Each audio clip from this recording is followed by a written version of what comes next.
তাহলে মারলো কেন? এই যে সবাই মারলো কেন তাহলে? পুলিশ একসাথে সাথে খাইছো আর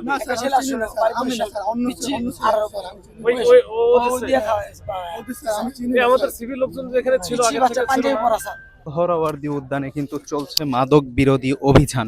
মাদক বিরোধী অভিযানে নেতৃত্বে আছেন ডিসি মাসুদ। তিনি কিন্তু এখানে মাদক বিরোধী অভিযানের নেতৃত্ব দিচ্ছেন এবং এইখানে সিভিলে পুলিশ কিন্তু প্রথমে ঢুকেছিল এবং ঢুকে দেখছিল আসলে কে কোথায় গাঁজা বিক্রি করছে বা মাদক বিক্রি করছে কিনা, সকল কিছু দেখার পরে কিন্তু তারা অভিযানে নেমেছেন এবং অভিযানে নেমে কিন্তু এখানে যারা যারা মাদক বিক্রি করেন বা যারা এইখানে মাদক সেবন করেন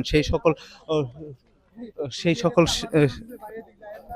মানুষদেরকে কিন্তু এইখানে কিন্তু ধরছেন এবং তাদের যে মাদক বিরোধী অভিযান, যারা এখানে খণ্ড খণ্ড আকারে মাদক বিক্রি করে বা যারা মাদক সেবন করে সোহরাওয়ার্দী উদ্যানে এসে তাদেরকে কিন্তু ধরা হচ্ছে এখানে বা তদারকি করা হচ্ছে এই সোহরাওয়ার্দী উদ্যানে। যে আমরা ইউনিফর্ম ছাড়া আসলে আবার তখন আবার এটা নিয়ে আবার প্রশ্ন উঠবে বা এখানে যারা দর্শনার্থী, এখানে তো অনেক হিউজ পরিমাণে দর্শনার্থী থাকে, যারা অনেকে একটু ঘোরার জন্য আসে, বেড়ানোর জন্য আসে, অনেকে ফ্যামিলি নিয়ে আসে।